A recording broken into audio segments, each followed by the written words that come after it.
Now I'm very excited to welcome back a great sports bettor and huge New York City fan, Mr. William Hill. You can follow him on Twitter at not the Will Hill. Will, thanks for coming back on the show. How's New York football looking these days? Oh, it's amazing. We went 5 years without having a decent team. And I remember talking to you right before the season. I was like, are we going to get one decent season out of these, one of the two teams combined? And you look up and it's a collision course for the Super Bowl. I mean, that's what we should be talking about. Forget the rest of the teams. What's the line on the Jets-Giants Super Bowl going to be? It's they're doing it in different ways. The Giants, it's a little more luck. It's coaching. It's been a soft schedule. The Jets, I think, there's some luck with that too, and as we'll talk about with the NFL, there's a lot of luck in a lot of these games. But the Jets actually have like a real roster with some good players, so it's been fun. I don't know that there's a long shelf life. I don't know that either of these teams can play deep into January, but it's certainly a breath of fresh air compared to the seasons we've had in the past few years. Oh, certainly. God, wouldn't it be something if even one of those teams somehow snuck into the Super Bowl like Cincinnati did last year, playing down here in Glendale, Arizona. Pretty crazy year. You'll definitely have to come down if that's the case, my man.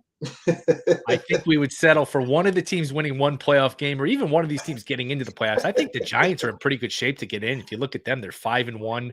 They still have games against the Jags, the Texans, the Seahawks, the Lions, 2 games against Washington. They're probably going to find their way to like 10 or 11 wins and probably get in. The Jets, I'm not sure, but I do think the Giants are headed for the playoffs, which is just kind of a crazy thought. The Jets are playing on pure emotion right now, and they keep this up. They're gonna sneak in the playoffs, and lots of season left, but here we are, week 7, and it's starting to kind of shake up here. You got plenty of data points now on a lot of these teams, and even Giants fans somewhat think they're fraudulent, but I have them as a average team. I have the Jets maybe a little bit of a below average team in my power ratings and in my rankings. So I think I'm pretty close on that, and nowhere to go but up. Yeah, and like we talked about, even average is a big step up from where they've been. And hey, there's a lot of average, below average teams with pretty good records. I mean, Minnesota, you look at Minnesota, none of their numbers are very favorable, but you look up, they're 5-1. It's just it's a strange year. It's a strange league because there's 2 or 3 really outstanding teams. I would probably still put the Chiefs in that mix, even though they're probably down from where they've been in years past. Obviously, the Bills, the Eagles. Then you have 2 or 3 really crappy teams with your Bears. I think we got to put in that mix, even though they have a couple of wins. There's Houston. There's 2 or 3, maybe 4 bad teams. Probably Washington in that mix. And then there's a whole bunch of okay teams. You got like 25 or 26 just sort of right around, there's no 8-8 teams anymore with the 17th game, but man, it's certainly like an 8-8 league. It really is. And I'll tell you this, for my Bears, there's a reason I'm wearing a Nick Perdomo Cigars hat, because none of my teams are any good this year, my man. My Cubbies suck. My Bears are terrible. I guess I'm a Bulls fan, but I'm not that big of an NBA fan. So, I mean, we'll just see if they can inch into the playoffs. But then, my Badgers are bad. I'm a cigar fan right now. So I'm wearing my Nick Perdomo cigar hat. I love the champagne cigars there. So quick little shout out to Nick Perdomo. Yeah, I saw Levine is hurt already for the Bulls, which is kind of a surprise. He's going to miss the first couple games. They could be like a surprise tanking team where, hey, Levine's hurt. Let's shelf him, maybe trade Vucevic. And, the 7'4" French elephant in the room is Wembanyama. All these teams are going to be coveting him. And some of these teams that we think that, might be a playoff team, they might get a couple injuries early on and say, you know what? Maybe we're better off shutting it down, even though we only at best get a 14% chance of this kid. He's that good where we got to get every ping pong ball we can and try to get this kid. Let the tankathon begin. Yeah, Will. It's going to be ugly. It's going to be ugly. Hopefully we can make money off it, though. That's all that matters. Exactly. You always get these teams at the right time. That's what it's all about. Well, speaking about right teams at the right time, I was worried about you. The Yankees won at the right time, which was yesterday. I know the Mets were out, and I was thinking, man, I wonder what's going to happen. I'm not going to lie. It would have been nice to see the Cleveland Guardians obviously get in just based upon their salary cap and their names and everything. But it must have been a big relief for you to get the Yankees to this next series. Yeah, and I think it's good for baseball to see the Yankees, the Astros. It's kind of a rivalry. We don't have that many rivalries left in baseball. There's some bad blood. There's some history. So, man, I don't know how much. I know Cleveland would have been a nice story, but I don't know how much Cleveland versus Houston would have moved the needle. You have the Braves out, the Mets out, the Dodgers out. It's fun, this March Madness style of baseball we have in the playoffs now. It's fun to watch. It's fun to bet, but I don't know how you feel about it. I'm sort of a traditionalist. We play 162 games. We play every day for 6 months. And the regular season is really sort of watered down, just putting these extra teams in the playoffs. And it becomes sort of a crapshoot once you get in the playoffs. And we've seen it so far here in October. Well, I love the NCAA tournament, of Me too. course, and it's a completely different thing because there's just too many teams. But college basketball, it plays 30 games a year. Yes. The NBA plays 82, and there's a 7-game series. Why the heck is there 162? It should be a 15-game series, if anything. Plus NBA, they put those 7th and 8th seeds in more often not, unless those teams are injured and end up with an 8th seed because of an injury. Those teams are just fodder for ratings and extra revenue. Like if the Sacramento Kings get a play-in spot, they're not going to beat the Warriors. So it's not a threat where you put, I know people make that argument. Well, NBA puts all these teams in. Yeah, well, the lesser teams can't win. They probably put too many teams in the NBA, and it's a waste of time. You don't really have the threat of an upset. Plus, you play the 7th game. Baseball, I mean, you can put the Oakland Athletics and the Houston Astros on a field for 3 games, 5 games. The A's could win. I mean, I think the Pirates swept the Dodgers earlier this year. A short sample in baseball really makes it a coin flip. So I don't feel too bad for these teams. It's decided on the field, but I just feel like, when you have the Phillies, who are a 3rd place team, and the Mets and Braves battled it all summer for 1st place, it's just, what are we watching all summer for? Yeah, exactly. It's always been my wonder, and I know purists don't want things changed, and I think that a lot of it's silly. I think there's a lot of things that could be improved on, but here, the way it is like it's a pastime. People say so. That's why they say 162 games, but the playoffs don't justify the season. That's where you're really getting in the weeds. I think 7-game series. I'd rather have less teams than 7-game series myself because you need more games to find out who's really better. Will. Maybe give these higher seeds all the home games too, to give them more of an advantage. And you know what it is too? This is the first year where that wild card round is best 2 out of 3. I think these teams like the Dodgers, the Braves, they get a week off, they get rusty, and it sort of takes them a little while to get reset and, get their hit the ground running. And I don't know that they ever catch their breath. And these teams that win the wild card round, of course, if you play in the wild card round, you could lose. So it's a disadvantage. But once you get to the next round, you get a little momentum, you're fresh, you're playing. And I don't know. I don't know what the best answer is, but it's definitely, something to talk about. Yes, for sure. Who's pitching tonight? Jameson? Yeah, they're throwing Tyone, and it's obviously it's Verlander for the Astros. And I think we got the National League game starting right now, Snell versus Nola. So it's always fun when you get playoff daytime baseball. Oh, it is. It is. And I actually plan on turning that on as soon as we're done here. I think Houston's the play tonight. The Yankees had that tough one to get through. I don't know if you made any plays yet, but that's what I lean. It's so expensive though. You're almost laying $2 minus $1.90. I know it's not crazy to lay. And if they win the game 6-0, you don't worry about laying $1.90. I don't know. I don't know that the Yankees are going to be as tired as everyone thinks. They haven't played a lot over the last week or so between the week off, the rain delays. I think they can come in. The rain outs, I should say. I think they can come in here and treat this game sort of like house money. So, look, I wouldn't be surprised if the Astros win tonight and win it comfortably. It's sort of out of my comfort zone in terms of the price. All right, play the run line then. -1.5 for the -120 or whatever it is. What did you play, Houston? What price did you get? I didn't play him. I didn't play anything yet. I thought there'd be Yankee money coming in at some point, and I'll take a look at it. To be honest with you, I'm not that interested in making a play. I like watching a lot of these playoff games as a fan personally, and with some really bad Thursday football games and stuff, it makes it easier to watch some of these. Definitely watch these MLB playoffs as my number one TV, and downgrade some of the other stuff. So that's for sure.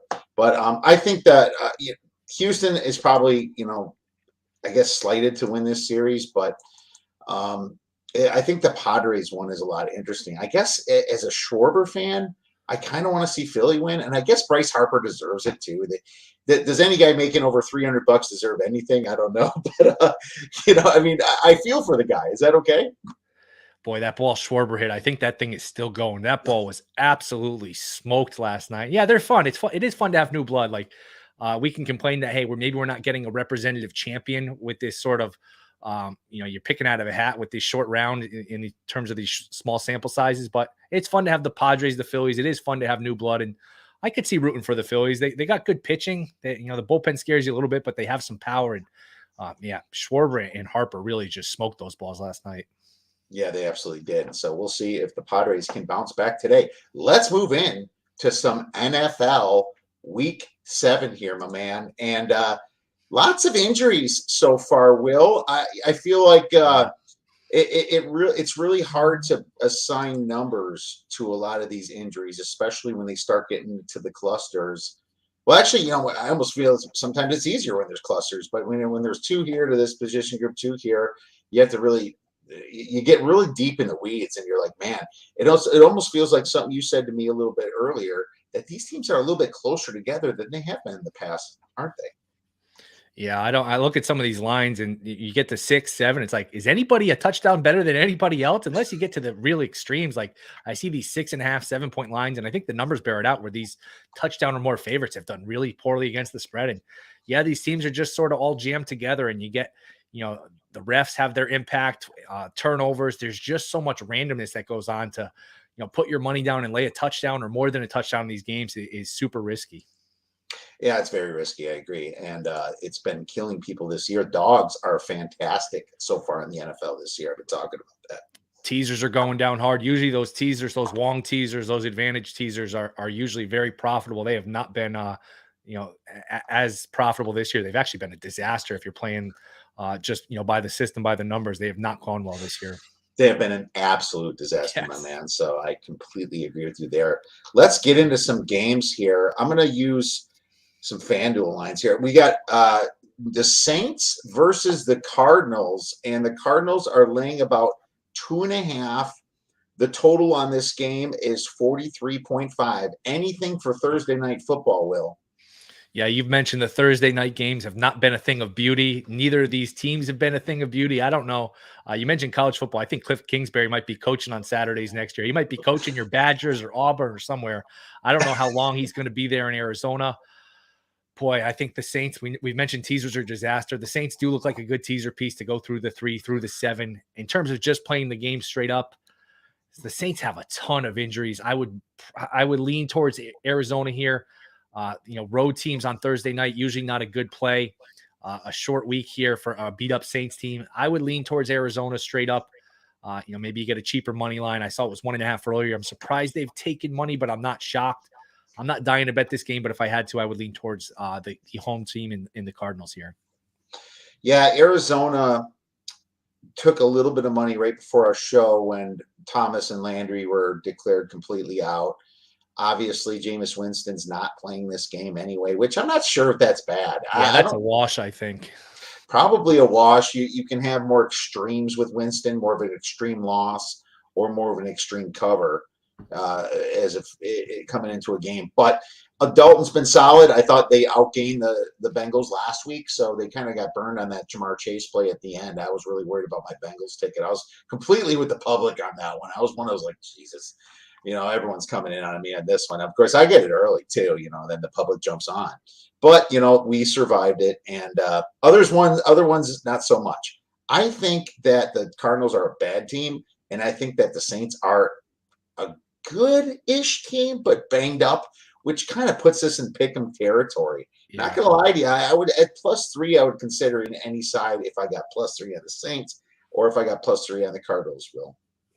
Oh yeah, if you're gonna give me a 3, I will take the points here and just sort of plug my nose again. I don't love playing the road teams on Thursday night at that 2.5. You're not really getting the Cardinals has all sorts of kicking issues. Amendola, I think they waived, but boy, he was a disaster for the Chiefs. He was a disaster for the Cardinals. Some of these kickers are really bad. I'm surprised he even got another gig with the Cardinals. He was so bad with the Chiefs. But yeah, if it gets to 3, I'll probably jump in on the Saints.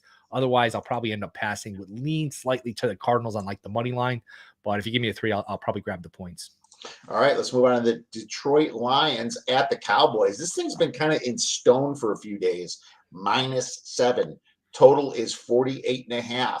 The big story here, Dak Prescott most likely coming back to the Cowboys. At least that's what it sounds like. I thought that Cooper Rush did a pretty good job managing the game.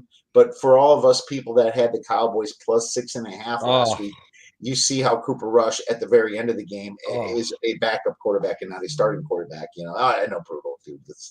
Of course, they bring up a nasty beat like that. It's just a coin flip. We lost. I thought they should have got closer to kick a better field goal. 59-yard field goal. Ugh.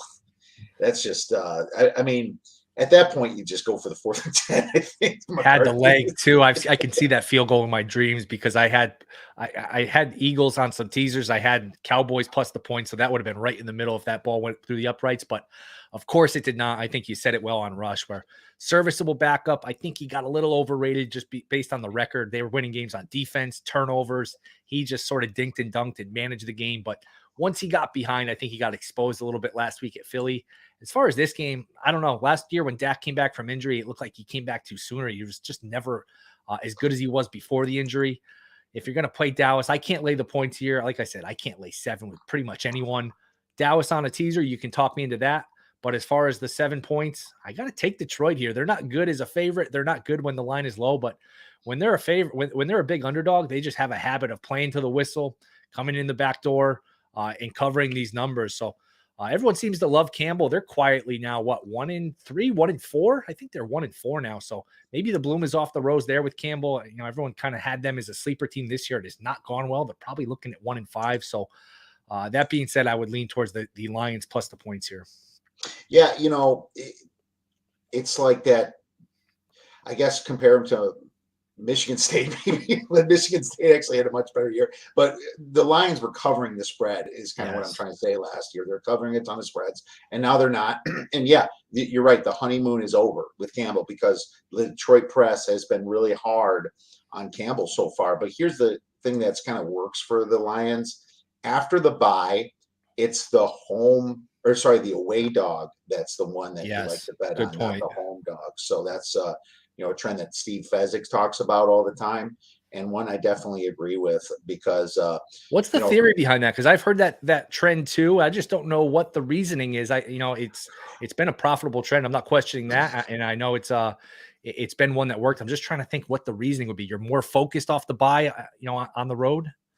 Yeah, I mean, on the road is not nearly as bad, minus maybe officiating. It's almost better to get away from home and your kids. Yeah. These guys are in their 20s. They're having babies, and there's a lot of distraction with that. There's a lot of waking up, and I mean, I went through it all myself. But I also think that you feel like you're more of an underdog. You're planning this road trip for 2 weeks. Almost like when you take the bye and you're coming home, you almost kind of expect, we're playing at home. It's almost a mind thing, I think. And it's, of course, hard. I'm just speculating. Yeah, no, that could be it. Yeah, that's what I would think. I would think it's just kind of your mind. Detroit, very bad on opponent yards per point, 12.6. That's one of the lower ones. And obviously, they're decent on the offensive yards per point, 14.7. But Dallas's defense has been fantastic, minus the Eagles, of course, but 18.6 yards per point, and that's why they're favored. The thing is like now that Dak's coming back, is he going to feel a little bit of pressure? Like, I better play better than Cooper Rush. My numbers are probably right on this thing. I have Dallas minus 7.5 without Dak. I guess I have to make a small adjustment, and I'll probably make it 8.5 with Dak. I just don't. I mean, because I'm in the middle between 7 and 10 right now. But it's like you said, why would I go up to 10 in a situation like this where Dak's coming back the very first week? It's a no play for me, buddy. Yeah, I could see a scenario where it's Detroit's down 10 or 13 late, and Goff is driving for the back door, and you either get in the back door or you don't. I would think Dallas would win this game, and Goff is usually better indoors. We saw him a couple weeks ago outdoors against the Patriots, and it was not pretty. So I think this is a scenario where Detroit's probably in range to get the back door at the end, and they either do or they don't. So I would still lean towards the line just because they've had a habit of covering late. That's right. And I do believe you're a Vikings fan, but the next game that we want to talk, well, actually, before we get into the Giants, I see the Colts versus Tennessee. This is interesting because this has kind of been the 2.5 to 3 range ever since it kind of opened on a Sunday, well, I guess reopened on Sunday, call it. You can always bet the future lines before that, which I do every once in a while. But I'm curious what you have on this game. It feels like everybody's going to play a side in this. And I have my own thoughts. What do you got on this one? I like the points. I don't know if there's still threes out there. I think even at 3 minus 120, it's a good bet. I just have these teams dead even. I think it's a total toss up. I can't give 3 points a home field for Tennessee. It's more like a point and a half, somewhere in between there. So just based on the numbers, I would grab the points. The Colts lost in Indy a couple of weeks ago to the Titans. Colts sort of, had a good stat sheet, just didn't win the game, lost with turnovers. Ryan actually threw the ball pretty well last week because I was under the impression he was washed up, and he came back to beat Jacksonville, cover that number. It was a bad beat if you had Jacksonville. So I like the Colts plus the points. It's funny. After this week, they'll be done with the Titans because they played them twice already after this week. They've already played the Jags twice, and they've already played Houston once. Usually these division games are backloaded. This is a scenario where we're not even halfway through the season. They've played 5 of their 6 division games, but I do like the Colts here plus the points. I don't know if that's a good thing or a bad thing. They're 1-1 versus the Jags. Did they beat Houston? I thought they tied. Oh, that's right. They tied Houston, that ugly game, that first game. And then, I don't know if it's good or bad. I almost feel like the Colts were great down the stretch last year. And I agree with you. I'm more of a points guy in this one. And I don't need to rush into this play, Will. And the reason is because everyone's going to see them coming off the bye on Saturday. And like, Titans off the bye at home under 3. Holy cow, it's a gift. That's what people are going to think. And I think there's a chance I might get a good 3 again. And I do have multiple outs, but all my outs were literally in between the 2 and the 3. It was like 3 minus 125 or 2.5 plus 100. I don't want to. I can have the patience. I don't see it going to 2 or 1.5 unless some serious sharp money comes in. But this is just, it feels like last year. But let's face it, the Colts at least still have a good coach. I still like Frank Reich. And I think that Matt Ryan's better than Wentz. He better be. I just feel it takes time to gel a little bit. One thing is that Shaq Leonard hasn't played. I expect he should be back this week. The only time he got to come back, he got that nasty concussion. But the Titans have a massive weakness on defense, allowing 7.9 passing yards per attempt and 4.5 yards per rush. They're in the red for both of these categories. Net negative yards per play at minus 1.4. Now the Colts have been bad on offense, but I can see they're getting better and better. Pittman's healthy now. Colts have a better passing game. I think Jonathan Taylor might play this week. I can wait all day on this baby. So let's wait on this, Will. But I'm going to give a big – I'm going to say I'll play the Colts if I have to at minus 120 for 2 stars. Is that fair? Absolutely fair. And this game will go a long way to deciding that division because Jacksonville was everybody's darling a couple weeks ago when they were 2-1. Not so much anymore. Titans have rallied to go 3-2, which I'm surprised by because at 0-2, they look dead to me. They look like a bad football team, but Vrabel's a good coach. He's rallied them. They're 3-2. So winner of this game's in really good shape here to win the division, at least be favored to win the division. Oh, for sure. Definitely. Giants, Jags, and my numbers say to bet the Jags. Yeah. But there's something that these Giants are doing, and it's all through Coach Daboll. They have that energy at the end of the game. They're dead to the Packers in London. Come back. Something is going on where just at the end of the game, they are backdooring the hell out of all of these spreads. Is that sustainable? Probably not. But do I want to bet a team that's usually not a favorite laying points with a quarterback like Trevor Lawrence that seems to do well when he's happy, but when the team's doing bad, he's kind of sulking? It's tough for me to do this. I'm praying this goes back to 2.5. I was too, I guess, unsure seeing the Giants beating the Ravens, probably emotionally unsure to bet the Jaguars. If I could do it all over at 2.5, I would bet the Jaguars. But right now, it's a no play for me. Thoughts? I feel like a little bit of a sucker because we have the 5-1 team against the 2-4 team, and the 5-1 is getting a field goal. I think Lee Corso used to say when there was a strange line like this, he'd be like, somebody knows something, and I'm going with the somebodies. And that would mean take Jacksonville. They're telling you, they're begging you, they're daring you to take Jacksonville. So I'm aware of that. I could only lean towards the Giants plus the 3 just because, like you said, this is a Jags team that's not used to laying points to anybody. Are they a field goal better than this Giants team with the coaching? You feel like this is a one possession game. I could see the Jags winning this game by a field goal. This 3 sort of looks right to me. At 2.5, I would lean Jags. At Giants, at 3.5, I would take the Giants. If we get a 3.5, at 3, it would just be a lean towards the Giants. I could easily see this game landing Jags by a field goal. Fair enough. Let me interject here, though. Let me ask you this. If the Giants win this game, let's play out this scenario because I have a lot of tickets on Daboll for Coach of the Year.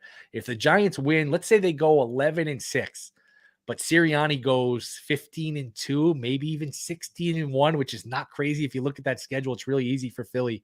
Who gets Coach of the Year? Is it Daboll bringing this 11-win Giant team to the playoffs, or is it Sirianni at, let's say, 15-2?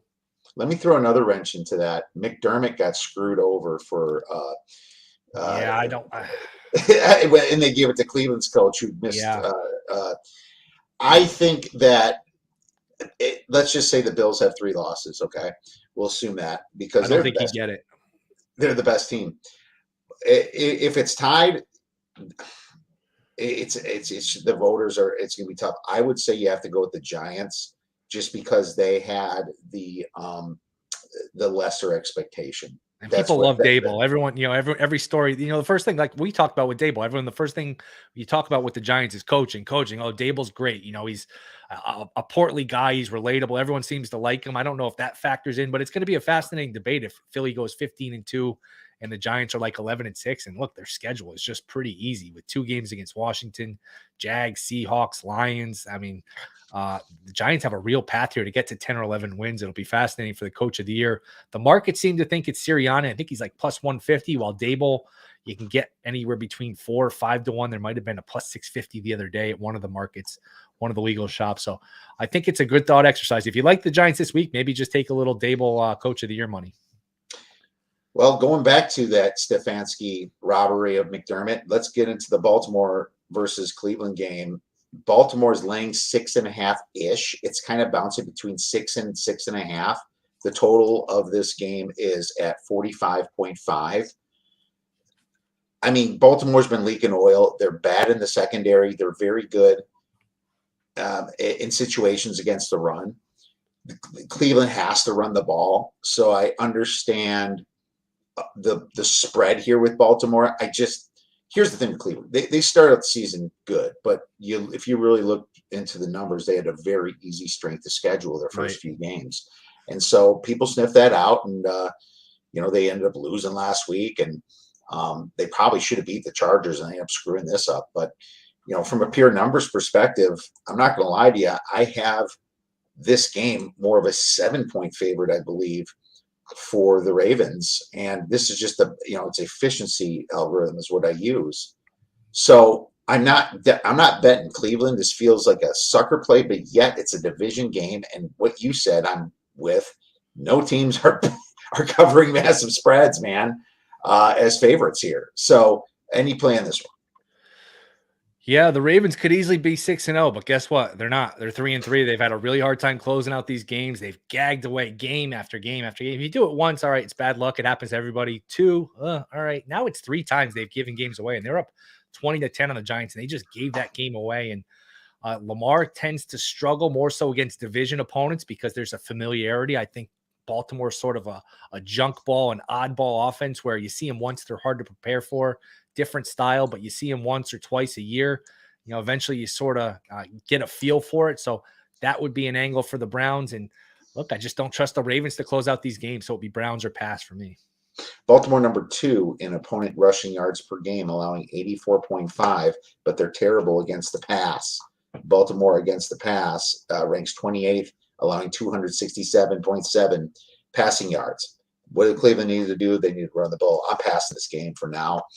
But I mean, I might not even have like 5 side plays, but I might be forced to use Baltimore in the contest. So I'll just leave it at that. Next game, Falcons versus Bengals. And this is going to be a great game because the Falcons are against the spread darlings at 6-0, Will.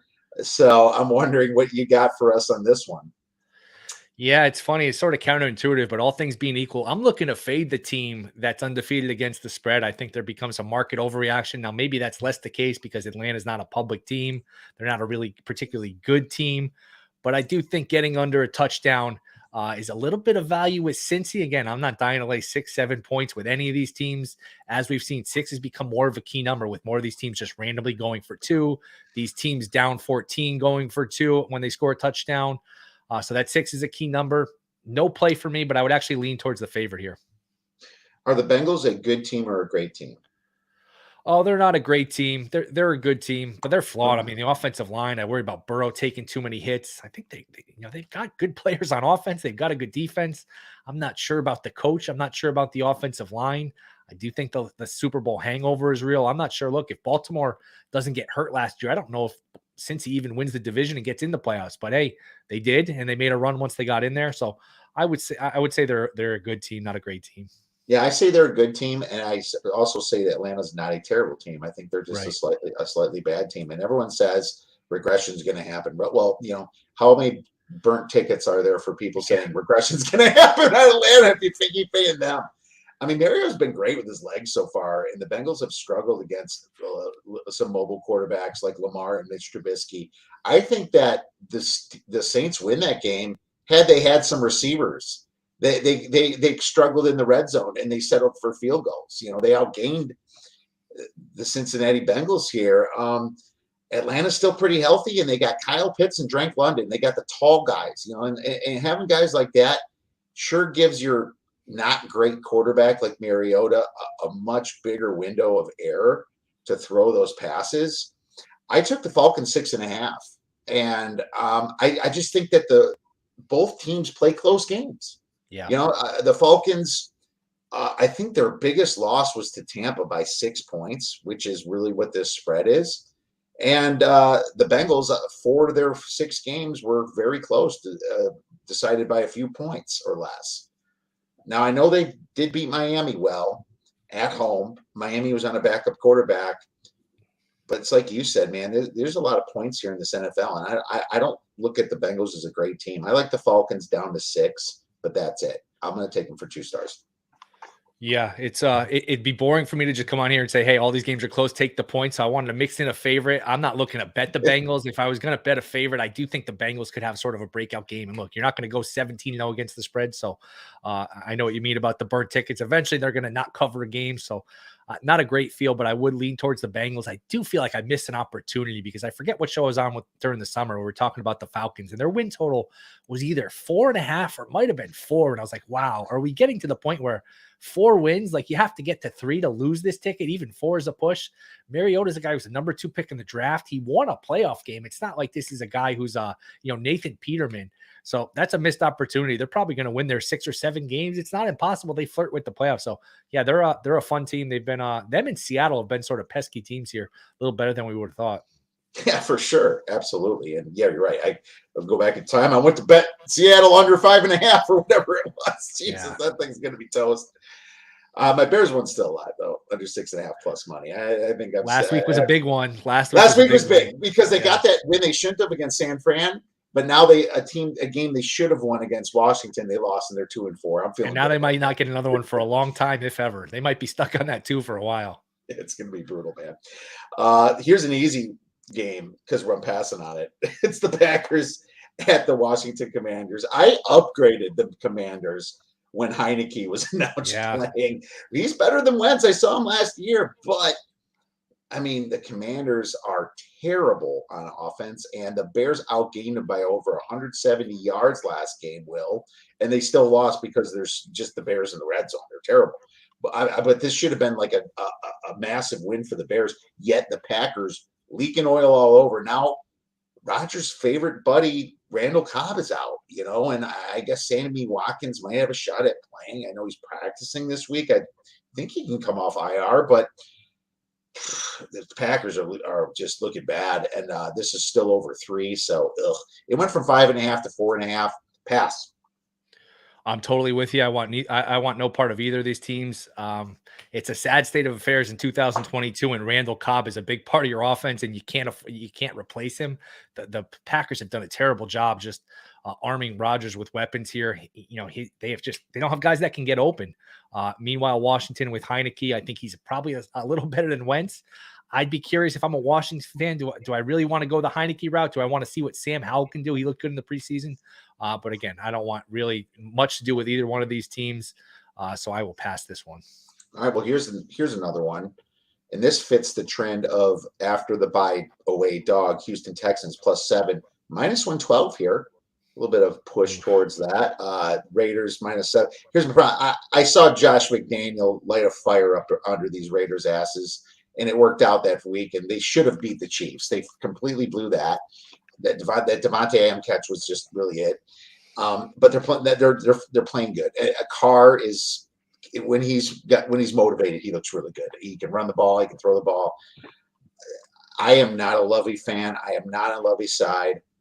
I just can't. I totally understand the Texans money coming in. I think there should be more Texans money coming in probably, but it's just this game is just not for me. So what are your thoughts on this one? This is another pretty easy pass. I could probably tease the Raiders with something. I'd be surprised if the Raiders lost this game. This is pretty much playing for their season. They're better than their record. They're better than the Texans. They're home. Again, I'm just not in the habit of laying 7 with anybody. So throw the Raiders in the teaser with maybe the Saints, maybe the Cowboys. But as far as straight up with the 7, I'm not touching it. I didn't like the Raiders in the teaser. Just because They could lose this game. Boy, that'd be a disaster if they lost this game. Well, Because Houston, you know, off the bye. It's off the bye, man. The way team off the bye, it's just been really good. They're motivated. Mills isn't that bad. The Raiders just throw up on themselves sometimes. You know what it is? It's regression from last year. They won 4 overtime games, and that was just they got totally overrated by luck in close games last year. Is Adams suspended this game? I don't think so. Okay. I hated what he did. I hated people defending him. You know, it was an honest mistake. That was not an honest mistake. That was a bad look the way he threw that guy down. I hated that. Yeah, at the same time, what are people doing getting that close to him too? It's just very strange how this whole thing always finds its way working out here. I don't know. I know he's going to get punished. I just don't know when. But yeah, do not defend that crap. Next game, we have the Denver Broncos hosting the Jets. Now, I didn't bet this game. I should have. I mean, the Jets were 3.5 before the game. Wow. It's just been sitting there. It's just kind of going down. I saw 3.5 on Sunday, then 3, then 2.5, then 2. Now the thing's like close to a pick. I'm at Broncos -1. Super ugly total of 38.5. Will I have to lean the Broncos here? I hate to. Russell Wilson is desperate now in this situation, and the Jets have another road game after a massive win. I mean, puts them in that psychiatric letdown spot. That's never a guarantee. You don't know if teams are going to let down. It's just something to look at to give you a little extra oomph, and you're either staying away or playing a game. I mean, to be completely honest, metrically, I think I have this as a close to a pick. Jets -0.1 is my number. But what gives here? I mean, I know that the Broncos are hurt on the offensive line some, and it really shows, but they also have a lot of talent. So I'm going to pass, but I wish I took the Jets. Yeah, I mean, we heard all summer, all spring about this Jets great draft class, and is it really going to make an impact right away? I don't care how good these kids are as rookies. Are they really going to make an impact? They're really good. Wilson, the wide receiver, Hall, Sauce Gardner looks like a generational talent at cornerback. They've got some real players for the first time in a while. This isn't a bad roster. Denver's a mess. Like you said, though, are we at the point now where they're a pick 'em at Denver? I can't get there. Maybe I would play an under. The Jets have really sort of won around Zach Wilson. I think he was like 10 of 18 for 99 yards last week, where, if you lose the game and your quarterback is 99 yards passing, everyone wants him out. But if he wins the game, people are like, oh, he managed the game. He didn't turn it over. I don't know how sustainable that formula is. I would lean towards an under here, but as far as the side, you can have it. I'm not interested. That's a great point. 99 yards, misleading. Ugh. They actually tied the Packers in yards, but that's how bad that game was. Yeah. It's an ugly one, but like I said, one I might not bet and have to use as a contest play. Seattle versus the Chargers. Chargers -6.5-ish. It's kind of getting close to 6 here. The total of this game is high. It's at 51.5. Now, I was a sucker last week and bet the over in the Cardinals versus the Seahawks, and that must have been fun. The field goal. It made my ugly this Monday in my show. Watching a field goal fest of two teams. It felt like I was watching like FIU versus North Texas or something. Like two teams that are super fast playing yet can't do anything competent. Going nowhere fast. Going nowhere fast. Exactly. That's what it was. And I still can't bet an under in this game. My numbers are actually ridiculous at like 58 points or something, but it doesn't mean I can get to the window. The Chargers should be able to score at will. Big spot for them. I almost think the Chargers could be a teaser leg myself. Something's with this Seattle team, though, and I lean to the Seahawks just because Geno Smith is making something happen there. It's almost like they're playing with that, like, same thing that Atlanta's doing, just that underappreciated vibe, and it's working out for them. And they can put up points. They can't stop anybody, but they can put up points. What are your thoughts? I like Seattle. I think Seattle will score on him. I think we're at the point now with Gino where it's not just a good story, but he's actually pretty competent. You know what? He was a relatively high pick. Remember his senior year of college, there was thoughts he might be the first pick in the draft. He dropped to the second round, played okay for the Jets, wasn't great. Then he sat on the bench and look, guys can learn, guys can, improve. And I think the league has sort of come back to him where his passing style sort of fits the league now. And that's a competent offense with Metcalf, with Lockett. Look, I can't lay the points here with the Chargers. The Chargers do not look well coached. I know everyone wanted to crown Staley as the next, basically, Vince Lombardi because he went for it on every fourth down, which, look, I love the aggressiveness, but now he doesn't go for it on fourth down. Once in a while he does. He's just sort of all over the place. The Chargers don't push the ball. As great as Herbert is, they don't push the ball downfield at all. They were very lucky to win that game the other night. It was all dink and dunk, and if that kid doesn't muff the punt, they're not going to win the game. They're lucky to tie at best. So I can't lay this kind of number with the Chargers. There's no home field for the Chargers. Give me Seattle plus the points. All right, yeah, definitely side with you on that one. Kansas City versus San Francisco. Ugly. San Francisco's massively injured, but this is the old Super Bowl revenge tour for San Fran. I heard a stat of San Fran after they stay on the East Coast, they come back and they tank, but this is a different situation because they usually win both games on the East Coast. Now that they lost to Atlanta, it really throws that whole ATS poor record out the window for me. I'm going to lean San Francisco. I mean, I've seen enough of the Chiefs. Without their secondary, this could be just a Mahomes special. Is Bosa playing? If Bosa's not playing, I'm just going to lean the Chiefs. But I think this is a good spread. What are your thoughts? Yeah, this is a pass, at least on Wednesday. If you get a little more clarity on the injury report, maybe you could make a decision. But boy, that's a grim injury report for San Francisco. Like you said, it's a bad spot for them coming off the East Coast, 2 trips. But it's a bad spot for Kansas City coming off, a game where they went down to the wire against Buffalo, really had their chances to win that game. At 3, sitting here on Wednesday, it's a pretty easy pass. I think it's the right number. Should be a fun game. All right, it should be a fun game. Let's move on to this massive game between the upsetters of the Tampa Bay Bucks and everybody's survivor pools. The Pittsburgh Steelers +7 at the Miami Dolphins -7. This was the first play I made on Sunday night. I laid -6 with the Dolphins, and I was like, are you freaking kidding me? There's only one way this is going. The Steelers had their fun last week, and they're still with a lot of third-string guys, second-string guys playing this game. Mitch Trubisky might be playing. Did you get an update on the Pickett Trubisky thing? I haven't. It's murky as of now. I thought so, and I don't care who's playing here. Miami with Tua is going to come back explosive. They were really keeping up with the Vikings with a terrible quarterback play. Skylar Thompson started, and Teddy Bridgewater actually looked better.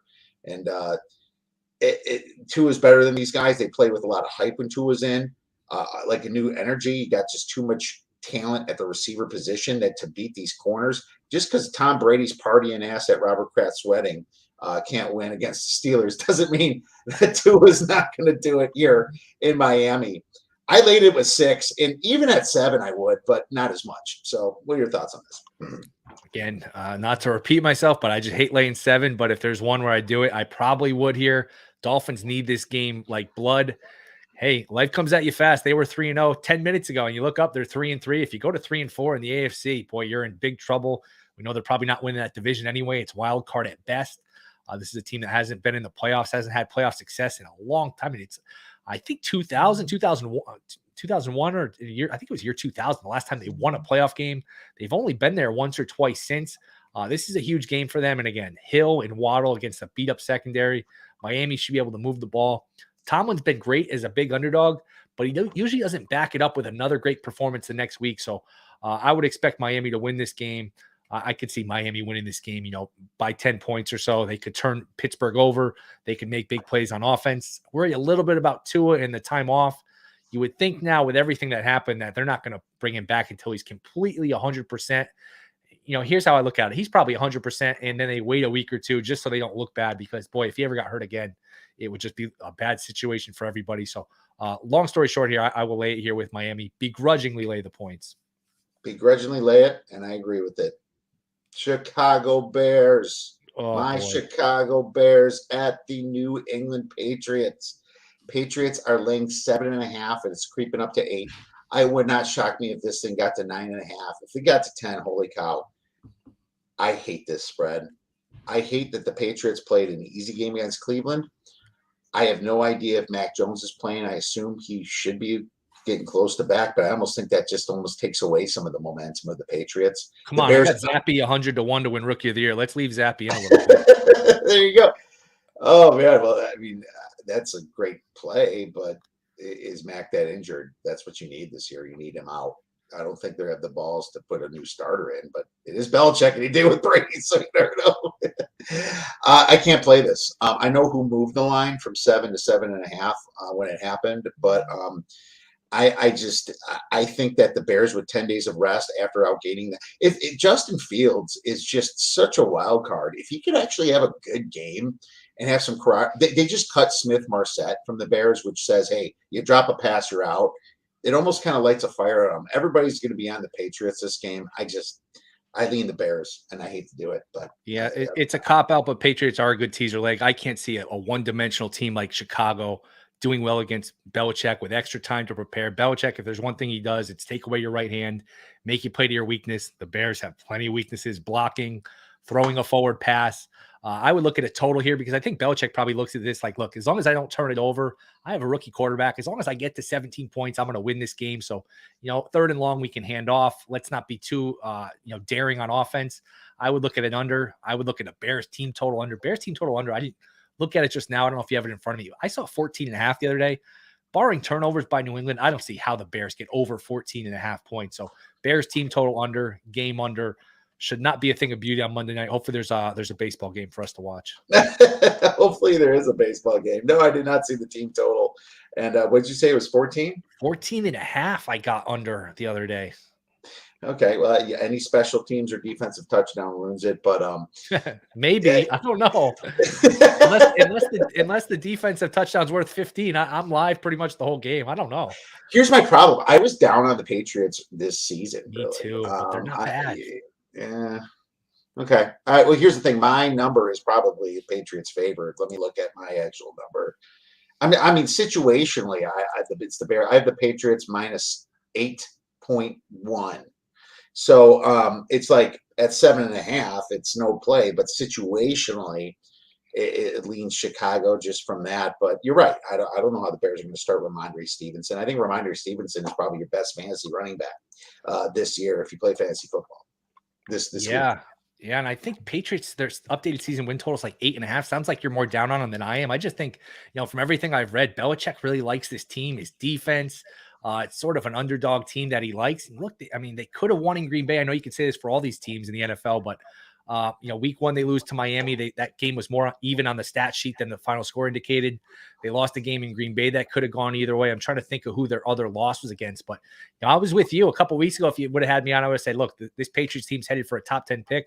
There's no talent. They're not exciting, but you look up, they're not that bad. It's almost a little bit like last year. Remember last year, I think they were 1-3, and before you know it, you look up, they won 7 in a row. And look, they weren't like a contender, but they were the 1 seed middle of the year. This is look, we know Belichick's a great coach. You don't need to have me on to tell you that, but it's a pretty good defense. They can run the ball. They're well coached. They're not a great team, but they're I think at least competent. All right, well there you go. Man, that is a big slate of NFL games. You did a fantastic job as usual, Will.